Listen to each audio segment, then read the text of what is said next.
Hi, my name is Ashton. I have 6 years sober, and I am an administrative assistant here at Klean. Hello, my name is Darren. I'm an admissions coordinator at Klean Treatment Centers, and I have been sober for 4 years and a handful of months. Crime and punishment are for people of color, at least that from what I've seen.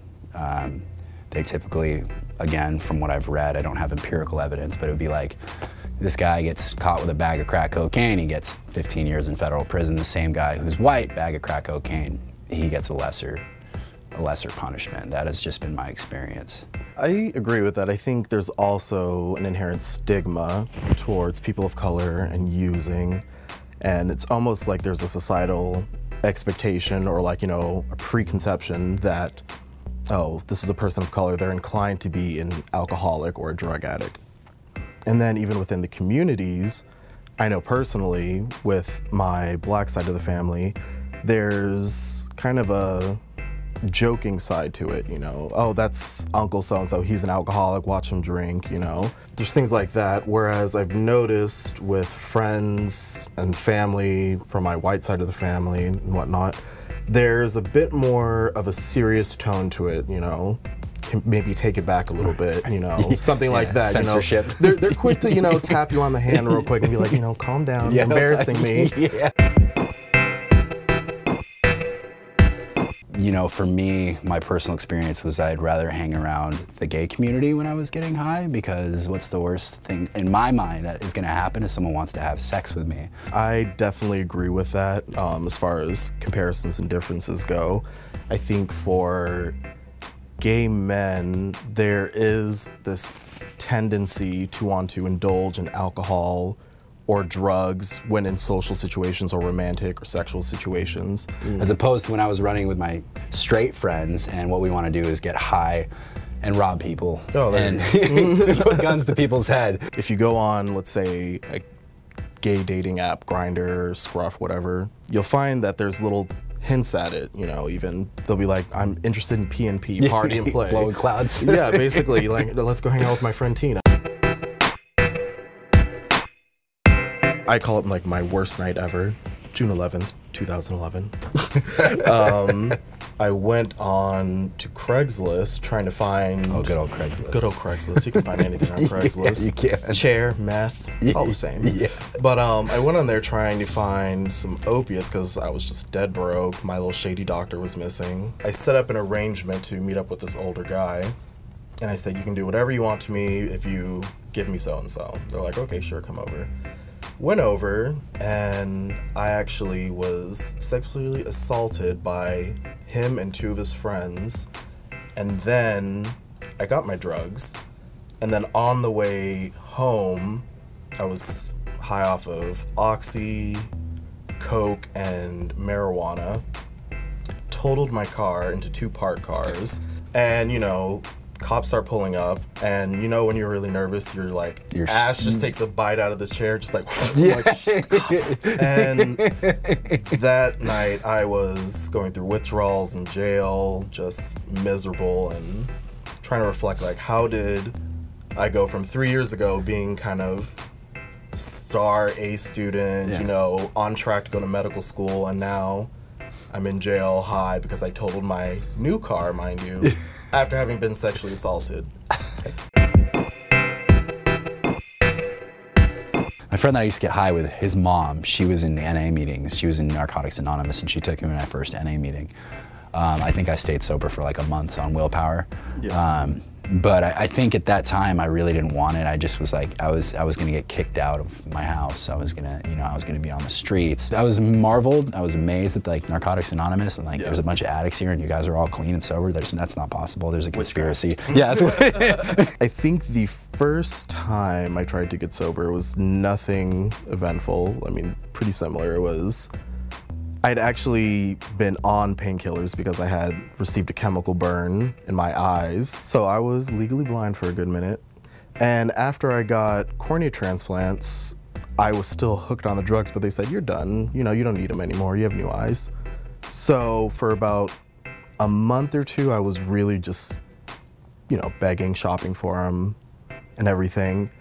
And my mom actually said, you know, they said you don't need them anymore, you should probably stop. I'm like, okay, fine. So I didn't think about it at all, and I just spent a week like, okay, I don't need it. And then, you know, come Friday, I'm back on Craigslist. What does my sexuality have to kind of, you know, specifically being heterosexual, what does that, you know, have to do with anything? But for a member of the gay community, it's a bit different, because if you want to feel like you belong to that group and that community, it would stand to reason that you need to engage with that community. Let's say you go to Pride, you can find like 10 booths with beer, Svedka and so on, or different vodka brands, or you know, sponsoring everything like that. And, you know, you go to different parties, it's just alcohol everywhere. You want to go on the dating apps. I'm not sure if, you know, straight apps or in profiles and everything say like, you know, are you down with P&P, down with T? No, like, you know, are you down with that? But, you know, it's kind of like you're bombarded a bit with it in the LGBT community. So I think the differences in being sober and maintaining sobriety as a gay male is, again, like I've said before, knowing who you are and where you stand, and just having an awareness of things, because those things are going to be there. If you want to, you know, if you're going to be in the community, those triggers, those things will be exposed to you. You just got to be strong. If you can come out, then, you know, you can challenge most anything. You can find meetings all over now, all over the country, all over the world. Now, necessarily, are they going to be inviting of someone who has issues that relate to the LGBTQ community? Probably, you know, it's probably more or less than, you know, we're getting better. It's 2017. Yeah. But I don't think, you know, I think there's no really straight issues. I mean, it's just like, you know, non-sexual issues. You know, we're dealing with, you know, it's acceptable to say, you know, it's at a, you know, you know, in a different part, in some parts of this country, you say, yeah, me and my boyfriend got into a fight. You could put your safety at risk, you know, and I want to use. Whereas if I speak it, you know, me and my girlfriend or my wife, whatever, it's, you know, people aren't gonna, you know, it's more gloss over. Yeah, gloss it over. Whereas opposed to, I think the accessibility of, you know, being able to really share my feeling, you know, whatever, just share them. You know, it's more PC. It's more socially acceptable, I guess, across the norm. Well, I had about a 5-month period where I was remanded into the custody of the LA County Sheriff's Department to kind of be sober and not fully acclimate into it. Yeah. So for me, the reacclimation was through treatment, and then, but the one thing that changed is there was some kind of fire got lit inside of me that hadn't been lit before. You know, getting back into society through treatment, and then completing, and then, you know, getting a job in treatment, well, it was sales, and then a job in treatment, and, you know, getting my own apartment. You know, it just kind of, the time was now right for all that stuff to fall in place. It wasn't a struggle. I look forward to paying my bills. I look forward to looking at my credit score. After that incident of totaling my car, court ordered to do a DUI program, which was supposed to be 3 months, but I somehow made it 1.5 years because sobriety's stupid. And during that time, you know, regular UA checks, observed UA checks, groups, ordered to do, like, you know, so many AA meetings, and, you know, I just showed up because they had free cigarettes and coffee. But going through that program, you know, after a while, you know, you can only tune out so much, and then you have to just start listening. And then eventually started sinking in, and I started listening to what they were saying. So I went back to school, got a job, started volunteering again, you know, got turned down by every hospital because obviously. But jumping back in and doing things, not just to do things, but being mindful about them and doing what's important to me and recognizing why they're important to me. That's how I kind of got back into society. For me, it's improving and maintaining sobriety is really improving and maintaining self. Awareness of self. What I want to have, what I'm working toward currently or presently that I've been focusing on is mindfulness, and, like, instead of having just like thinking about the future, the past, which is it's a practice, but really improving and becoming aware of myself and the little reasons why I tick. So for me, improving and maintaining sobriety is more or less improving and maintaining my mindfulness and my ability to stay in the present. for me, when I was using, it was always to escape the present and just to go where I want to go and, you know, be what I want to be. So to maintain my sobriety now, I've incorporated a lot of that mindfulness and contemplative practices and what does it mean to actually be present right now. I didn't think much of it watching it, but when I actually applied those concepts to real life, it was, like you said, a beautiful thing, you know, just sober acid trip, like pupils dilating, like, what?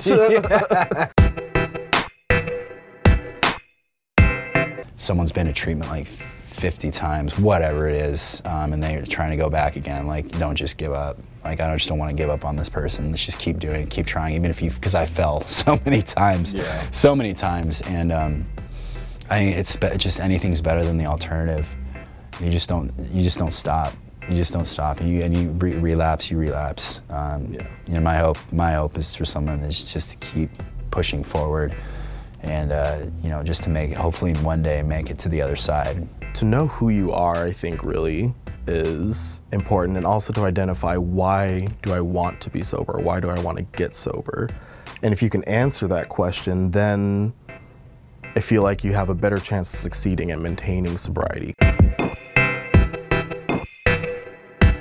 You know, bottom line is, it's not to use drugs, but, you know, as I've gone through a little bit longer through this experience, it's bettering myself, to be a better person, to have an awareness of maybe behaviors and habits that may have been products of my using. I still have nightmares about using, getting chased by correctional officers and police officers, and it's not pleasant, it's not fun. No. That lifestyle, I'm over it. Capital O, capital I, over it. Sobriety and what it means to be sober for me, you know, actual Merriam-Webster definition aside, you know, no drugs, no alcohol, whatever, I think it implies that there's this awareness, this mindfulness about who you are as a person. You recognize yourself, this self-awareness, because when I was using, it was mostly to just escape everything. Like, you know, I didn't want to deal with people, I didn't want to deal with myself, I didn't want to look in the mirror, you know, nothing like that. Yeah. And being sober, it's kind of a challenge to me, not because of, you know, the actual maintenance or like becoming sober, but it was challenging because it basically was a point for me to ask myself, who am I, you know, what do I like, who do I want to be, you know, what's actually important to me, because those things all kind of disappear and get shrouded in that darkness, you know. But being sober, it's allowed me to say, you know, this is who I am, this is what I like, this is what I don't like. You know, if someone comes to me for something, I'm gonna, you know, be there for them. And didn't have that before.